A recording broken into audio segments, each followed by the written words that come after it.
ሰላም። የአዲስ አበባ ጉዳይ በበርካታ ምሁራን ዘንድ አነጋጋሪነቱ ቀጥሏል። የአዲስ አበባ ጉዳይ በተለያዩ የእይታ ማዕዘኖች ዘንድ እየተተነተነ ይገኛል። በዚህ ጉዳይ ዙሪያ ሁለት ተመሳሳይ እይታዎችን የሚጋሩ ምሁራንን ጽሑፍ ለእናንተ እናቀርባለን።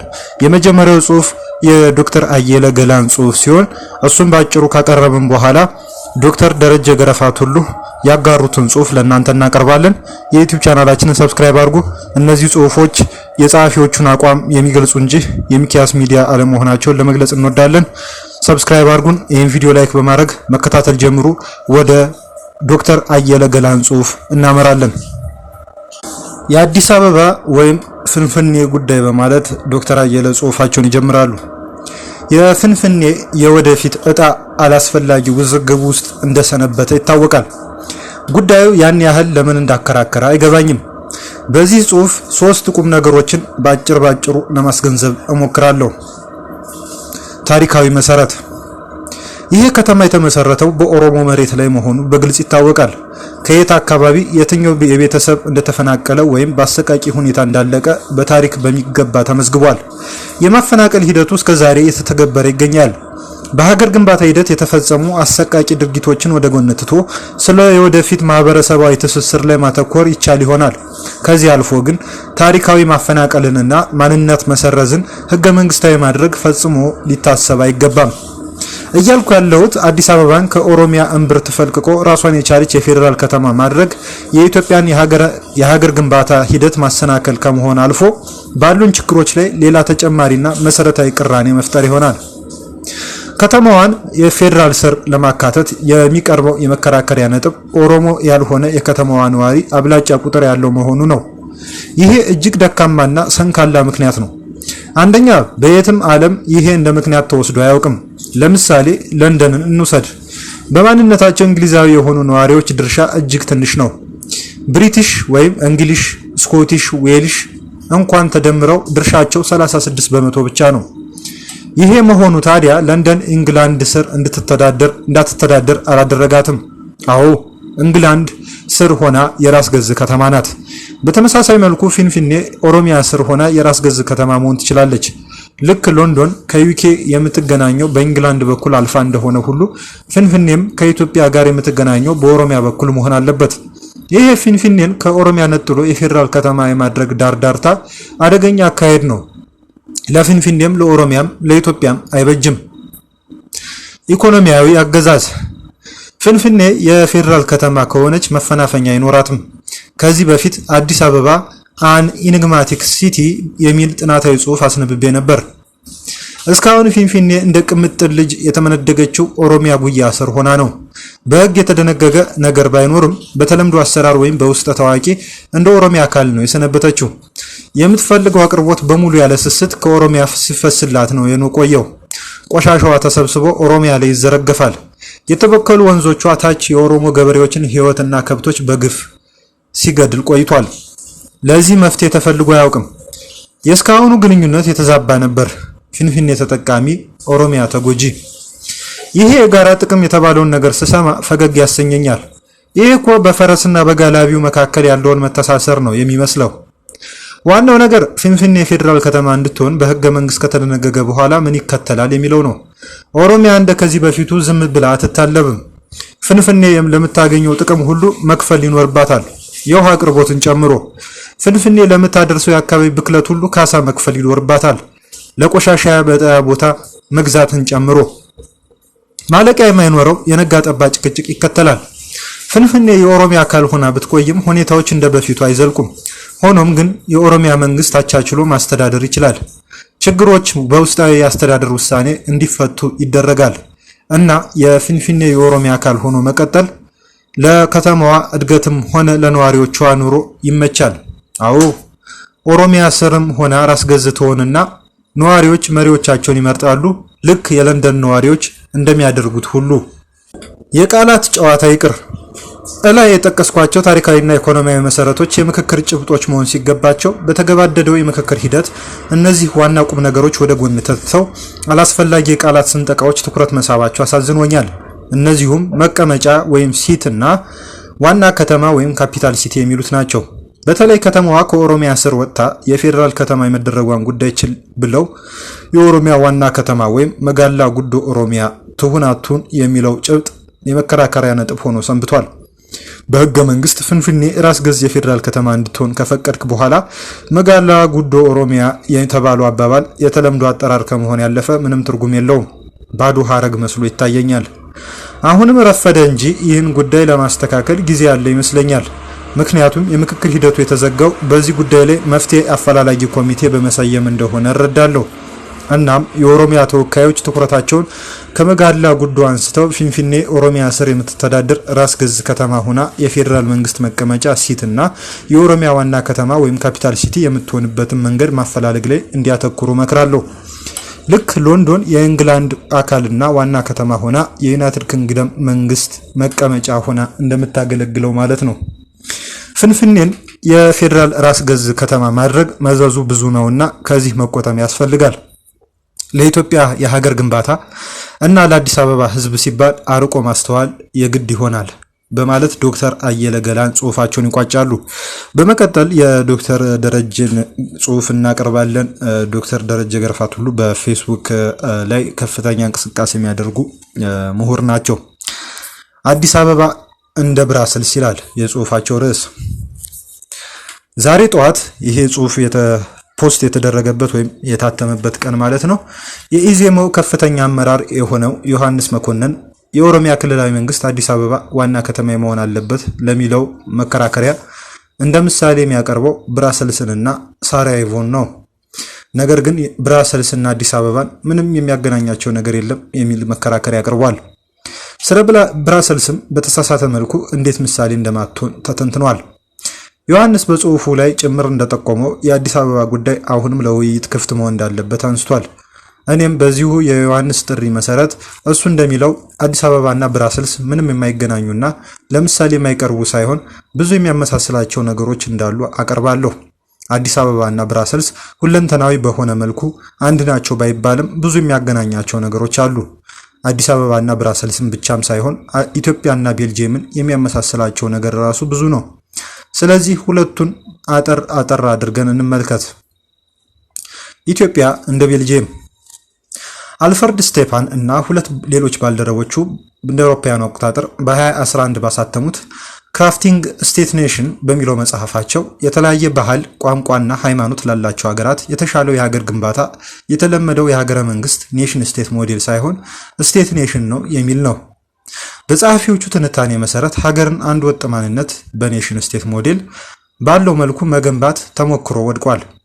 በተለይ በዚህ ዘመን አይቻልም ይላሉ። ስለዚህ ሀገርን ብዙ ማንነቶች ተባብረው በስቴት ኔሽን ሞዴል የሚኖርበት አድርገን መገንባት አለብን የሚል ነው። ይህ ሞዴል ብዙ ማንነቶች ተባብረውና ተጋግዘው ጎን ለጎን የሚኖሩበት ሞዴል ነው። ይህ ሞዴል ውጤታማ ከሆነባቸውና በምሳሌ ከቀረቡት ሀገራት መካከል ቤልጂየም አንዷ ናት። በመጽሐፉ የማንነት ፖለቲካን መልክ ለማስያዝ ብዙ ከደከሙና ከተሳካላቸው ሀገራት መካከል ከአውሮፓ ስፔንና ቤልጂየምን፣ ከኤሽያ ደግሞ ህንድን እንደ ምሳሌ ይወስዳል። የማንነት ፖለቲካን ማስተናገድ አቅቷቸው ፈተና ከገጠማቸው ሀገራት ደግሞ ስሪላንካን እንደ ምሳሌ ያቀርባል። እንዲሁም የህንዱን ታሚልና የስሪላንካውን የታሚል ማህበረሰብ በማወዳደር ማን በሀገር ፍቅር እንደወደቀ ያሳያል።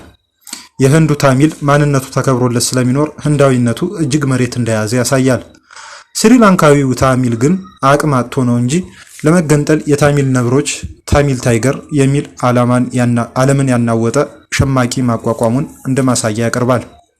እኛም ከመጽሐፉና ከሌሎች ምንጮች የቤልጂየምን በአጠቃላይና በተለየ መልኩ ደግሞ የብራሰልስን መንግስታዊ አደረጃጀት አጠር አድርገን ብንመለከት ሀገሪቱ የማንነት ልዩነቶችን አስታማ አንድነቷን ለመጠበቅ የተጓዘችውን ርቀት እንገነዘባለን። ቤልጂየም በአጠቃላይና በተለይ ዋና ከተማዋ ብራሰልስ ብዙ ስደተኞች ከአፍሪካና ከተለያዩ የዓለም ክፍሎች ተሰብስበው የሚኖሩባት ሀገር ወይም ከተማ ናት። ነገር ግን ደች ተናጋሪዎች ወይም ፍላንደርስ፣ ፈረንሰኛ ተናጋሪዎች እና ጀርመንኛ ተናጋሪዎች ቀደምት የሀገሬው ነዋሪዎች ናቸው።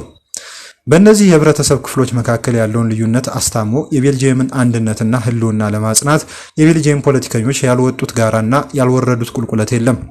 ይህ ጥረታቸው ተሳክቶላቸውና ልዩነትን ከመደፍጠጥ ማስተናገድ ስለቻሉ የቤልጂየም አንድነት ዛሬ ከትላንቱ እጅግ እንደጠነከረ ከላይ ያነሳነው መጽሐፍ በመረጃ አስደግፎ ያቀርባል። ቤልጂየም የቋንቋ ልዩነቶቿን አስተናግዳ አንድነቷን ያጠናከረችው ከኛም የተወሳሰበ የመንግስት አወቃቀርና አደረጃጀት በመከተል ነው። በቤልጂየም ከኛ በተለየ መልኩ በዋናነት 3 የስልጣን እርከኖች እና የመንግስት አደረጃጀቶች አሉ። ይህ ሶስቱ አደረጃጀት በእኛ ሀገር ከተለመደው የአካባቢ መንግስት ውጪ በክልልና በሀገር አቀፍ ደረጃ ያሉ አደረጃጀቶች ናቸው። ከላይ እንደገለጽኩት ይህ አደረጃጀት ከኛም በላይ የተወሳሰበና ለቋንቋ በጣም የቀረበ ነው። የቤልጂየም አደረጃጀቶችና የስልጣን እርከኖች አንደኛው መንግስታዊ አደረጃጀት የፌዴራል መንግስት ነው። በአመዛኙ ከኛ የፌዴራል መንግስት አደረጃጀት ጋር ይመሳሰላል። የፌዴራሉ የሥራ ቋንቋ ፈረንሳይኛ፣ ደች እና ጀርመንኛ ሲሆኑ የዋና ከተማ ብራሰልስ የሥራ ቋንቋ ፈረንሳይኛ እና ደች ናቸው። ሁለተኛው አደረጃጀት የክልል መንግስት ነው። በአመዛኙ ከኛ ክልሎች አወቃቀር ጋር ይመሳሰላል። ቤልጂየም 3 ክልሎች አላት። የመጀመሪያው ፍሌሚሽ ሪጅን ደች የሥራ ቋንቋው ነው። ብራሰልስን በሁሉም አካባቢ ከቦ ያለ ክልል ነው። ዋና ከተማው ብራሰልስ ናት። በብዙ መልኩ ከኦሮሚያ ክልል ጋር ይመሳሰላል። ሁለተኛው ዋሎን ሪጅን ከዋና ከተማዋ ጋር አይዋሰንም።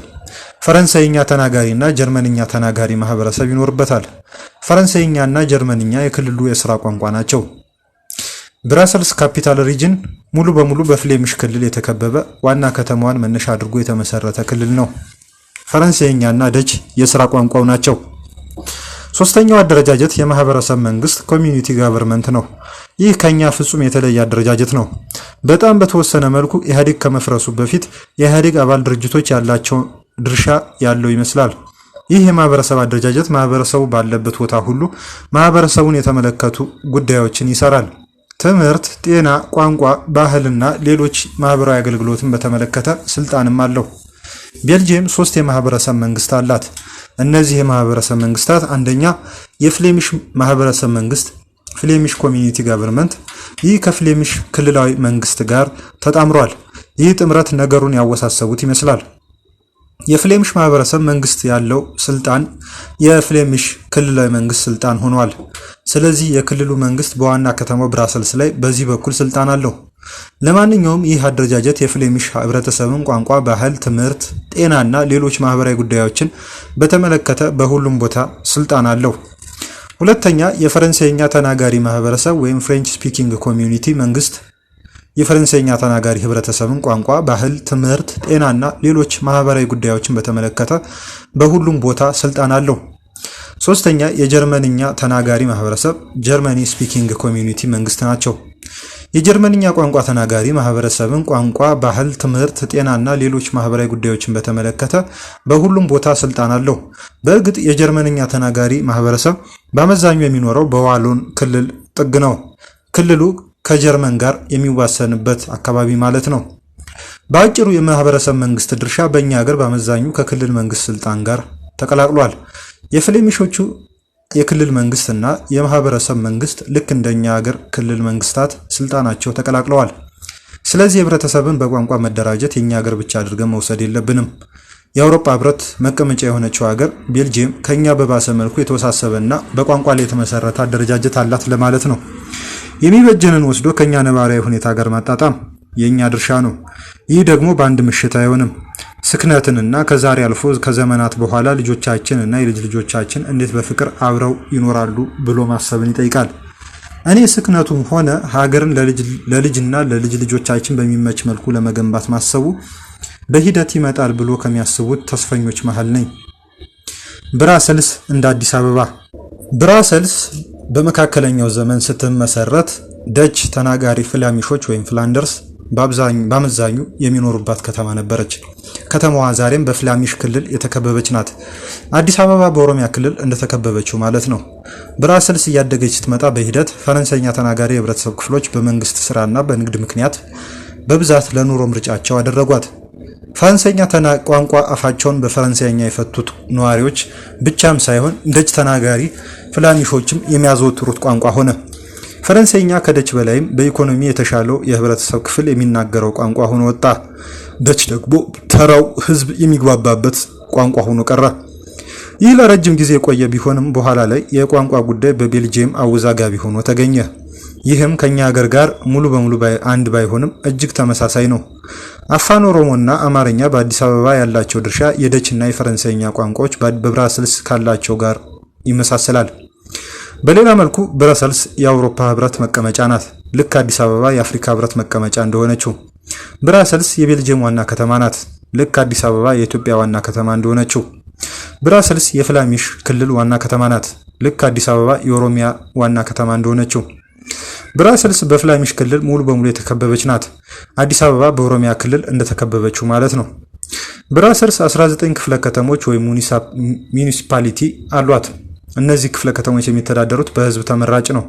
የእነዚህ ምክር ቤት ግን ተሰብስቦ የከተማውን ከንቲባ አይመርጥም፣ ህግም አያወጣም። የከተማ ምክር ቤቱ ሌላ ነው። ብራሰልስ የከተማ አስተዳደር አላት፣ ከንቲባም አላት። ከንቲባው ግን በቀጥታ በህዝቡ የሚመረጥ አይደለም፣ በክልል መንግስት የሚሾም ነው። በሌላ መልኩ ብራሰልስ የምትባል በከተማ ውስጥ ያለች ትንሽ ከተማም አለች። ከ19 ክፍለ ከተሞች አንዷ የሆነችና ህጋዊ ስሟ ሙሉ ሆኖ ሲጠራ እቺ ትንሽዬ ከተማ ሲቲ ኦፍ ብራሰልስ የብራሰልስ ካፒታል ሪጅን አካል ናት። የብራሰልስ አስተዳደር የብራሰልስ ካፒታል ሪጅን መንግስት ይባላል። 4 ሚኒስትሮች አሉት። 2ቱ ፈረንሳይኛ ተናጋሪ ሲሆኑ 2ቱ ደግሞ ደች ተናጋሪ ናቸው። ካንቲባውን የሚመድቡት እነዚህ ናቸው። የብራሰልስ የሥራ ቋንቋ 2 ነው፣ ፈረንሳይኛ እና ደች ናቸው። ካንቲባ ሆኖ ለመመረጥ 2ቱንም ቋንቋ መቻል በህግ ባይደነገግም ግዴታ ነው። ምክንያቱም ካንቲባዋ ወይም ካንቲባው በሁለቱም ቋንቋ ተናጋሪ ጋር መነጋገር አለበት። በብራሰልስ 3ቱም የመንግስት አካላት የክልል፣ የማህበረሰብና የፌዴራሉ የየራሳቸው ስልጣን አላቸው። ለምሳሌ ትምህርት፣ ቋንቋ፣ ባህል እና ማህበራዊ ጉዳዮች የሚመለከቱት የማህበረሰብ መንግስትን ነው። የብራሰልስ ነዋሪ ምን አይነት ነው? ከላይ ለመግለጽ እንደሞከርነው የብራሰልስ ካንቲባ ከፈረንሳይኛ ተናጋሪ ማህበረሰብ ወይም ከፍላሚሽ ወይም ደች ተናጋሪ ማህበረሰብ አሊያም ከጀርመንኛ ተናጋሪ ማህበረሰብ ሊሆን ይችላል። ፈረንሳይኛ እና ዳች መናገር ግን የውዴታ ግዴታው ነው። እንግሊዝኛ ቢችል ደግሞ ይመረጣል። የብራሰልስ ከተማ ነዋሪ በአመዛኙ ከ2 ቋንቋ በላይ ተናጋሪ ነው። ሁሉም ማለት በሚያስችል መልኩ ግን የደች እና የፈረንሳይኛ ተናጋሪ ናቸው። ከተማችን ከብራሰልስ በፍጥነት መውሰድ ካለባት ነገሮች መካከል አንዱ ይህ የቋንቋ ጉዳይ ነው። ይህ ብራሰልስ እና አዲስ አበባ ያላቸውን መመሳሰልና ልዩነት በመጠኑ ያሳያል። ስለዚህ በዚህ የአዲስ አበባ ከተማ ዕጣ ፈንታ ውይይት በተሟሟቀበት ጊዜ ከተማችን ከብራሰልስ ምን ትማራለች፣ ምንስ አትማርም የሚለውን በሚዛኑ ማየት ያስፈልጋል። የኦሮሚያ ክልል እንደ ፍላሚሽ ክልል ወይም ፍላሚሽ ሪጅን ከላይ እንዳየነው የፍላሚሽ ክልል በአመዛኙ ደች ተናጋሪዎች የሚኖሩበት ክልል ነው። ክልሉን የሚያስተዳድረው የፍላሚሽ ክልላዊ መንግስት ወይም ፍላሚሽ ሪጂናል ገቨርንመንት ነው። የስራ ቋንቋው ደች ነው። ዋና ከተማው ብራሰልስ ናት። ከሌሎች ክልሎች ወይም ማህበረሰቦች በተለየ መልኩ የፍላሚሽ ክልላዊ መንግስትና የፍላሚሽ ማህበረሰብ መንግስት ስልጣናቸውን አዋህደዋል። ስለዚህ በብራሰልስ ውስጥ ትምህርትን፣ ቋንቋን፣ ጤናን እና ሌሎች ማህበራዊ አገልግሎቶችን በተመለከተ ስልጣን አለው። በሌላ መልኩ በቀጥታ የዜጎች የዕለት ተዕለት ጉዳይ ይህ የክፍለ ከተማው ስራ ነው ውስጥ ባይገባም በክልል መንግስታት ውስጥ ድርሻው ጉልህ ነው። ስለዚህ የኦሮሚያ ክልል አዲስ አበባ የአፍሪካ ህብረት መቀመጫ፣ የፌዴራል መንግስት ዋና ከተማ፣ የኦሮሚያ ክልል ዋና ከተማ መሆን ትችላለች ስል በዓለም ላይ ያልተለመደ ነገር እያመጣሁ አይደለም። ብራሰልስ እውነትም ጥሩ ምሳሌ ናት። ለኔ ከሁሉም በላይ የሚያሳስበኝ ከተማችንን እንደ ብራሰልስ ሁሉም ዜጋ 2 ቋንቋ ተናጋሪ እንዲሆን ምን እያደረግን ነው የሚለው ነው። በዚህ በኩል በእኛ እድሜ እንኳን ባይሆን ልጆቻችን ከብሔራቸው በዘለለ መልኩ ቢያንስ 2 ቋንቋ ተናጋሪ እንዲሆኑ ማመቻቸት አለብን። የአዲስ አበባ ልጆች ከተማውን ብቻ ማስተዳደር ሳይሆን ያለምንም የብሔር ልዩነት አፋን ኦሮሞን አቀላጥፎ በመናገር 50 ሚሊዮን ህዝብ የሚኖርበትን የኦሮሚያ ክልልን ለማስተዳደር እንዲመኙ መንገድ ልናመቻችላቸው ይገባል። ለኔ ይሄ ነው ብሔር ዘለል መሆን ማለት። መቼም በዚህ ዘመንና በሚቀጥለውን ዘመን ልክ እንደ ደርግና አጼው ዘመን አማርኛን ብቻ እየተናገሩ ኦሮሞኛ ተናጋሪውን ወይም ኦሮሚያን ለማስተዳደር መመኘት አይቻልም። ያ ዘመን ተመልሶ ላይመጣ ሄዷል። ስለዚህ ልጆቻችንን አንገድባቸው። ልጆቻችን ከተማቸውን ብቻ ሳይሆን ክልላቸውንም እንዲያስተዳደሩ እናመቻችላቸው በማለት ዶክተር ደረጀ ጽሁፋቸውን ደምድመዋል። ቀደም ሲል እንደተናገርነው ይሄ ጽሁፍ የጸሐፊዎችን አቋም ያንጸባርቅ ነው። ሁለቱም ጽሁፎቹ በጽሁፎቹ ላይ አስተያየት ካላችሁ እንግዲህ ጸሐፊዎቹ ላይ አተኩራችሁ ጻፉኝ። ሐሳቡን ማስተናገድ ብቻ ነው የኛ ፈንታ ማለት ነው። ሌላም ተቃራኒ ሐሳብ አለ የምትሉ ከሆነ ኮሜንት ሴክሽኑ ላይ ጻፉልን፣ እኛም እናስተናግደዋለን። ሰብስክራይብ አድርጉን። መልካም ጊዜ